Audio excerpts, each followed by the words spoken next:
হাতে যদি একটুখানিও সময় না থাকে তাহলে আজকের রেমেডিটা কিন্তু একবার হলেও ট্রাই করে দেখতে পারো।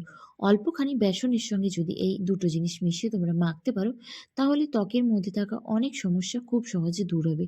তৈলাক্ত ত্বকের সমস্যা, ব্রণের সমস্যা, ত্বকের মধ্যে থাকা যে কোনো রকমের কালো দাগছোপ কিন্তু খুব সহজে দূর হবে। তো চলো বন্ধুরা, বেশি না কথা বলে ঝটপট করে রেমেডিটা দেখে নাও। সবার প্রথমে নিতে হবে হাফ চামচ মতো চন্দন পাউডার। তারপর এর সঙ্গে নিয়ে নিতে হবে হাফ চামচ মতো গুঁড়ো বেসন। তারপর চন্দন পাউডার আর বেসনটাকে খুব ভালোভাবে মিশিয়ে নেবে যাতে কোনো দানা দানা না থাকে। তারপর এর সঙ্গে নিতে হবে হাফ চামচ মতো মধু। মধু কিন্তু শুষ্ক ত্বকের জন্য খুবই ভালো। যাদের ত্বক প্রচণ্ড পরিমাণে ড্রাই তারা ত্বকের যত্নে মধুকে কিন্তু ব্যবহার করতে পারো। এখানে আমি হাফ চামচ মতো মধু নিয়ে নিয়েছি। এরপর এর সঙ্গে মিশিয়ে নিচ্ছি হাফ চামচ মতো অ্যালোভেরা জেল। চাইলে তোমরা গাছের অ্যালোভেরা পাতাটাও কিন্তু নিতে পারো। এরপর এই সবকটা উপকরণকে আমি এখানে গোলাপ জল দিয়ে খুব ভালোভাবে মিশিয়ে নেব।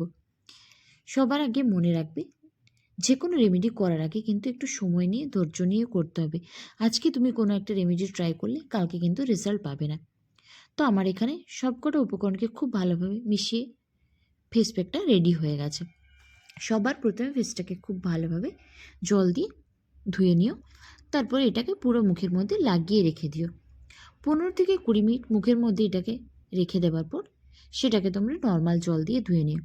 সপ্তাহে 2 থেকে 3 দিন যদি তোমরা এই রেমেডিটা করতে পারো তাহলে দেখবে ধীরে ধীরে তৈলাক্ত ত্বকের সমস্যা, ব্রণের কালো দাগছোপ কিন্তু দূর হবে। এই রেমেডিটা কিন্তু ছেলেরা ট্রাই করতে পারো। আমি আমার ত্বকের যত্নে যা যা রেমেডি করে থাকি চেষ্টা করি সেগুলোই তোমাদের সঙ্গে শেয়ার করার। সবশেষে তোমরা যে কোনো ধরনের টোনার এবং ময়শ্চারাইজার অবশ্যই ব্যবহার করে নিও। টোনারের জন্য ব্যবহার করেছি রোজ ওয়াটার। রেমেডিটা ভালো লাগলে অবশ্যই কিন্তু পেজটাকে ফলো করে রেখো।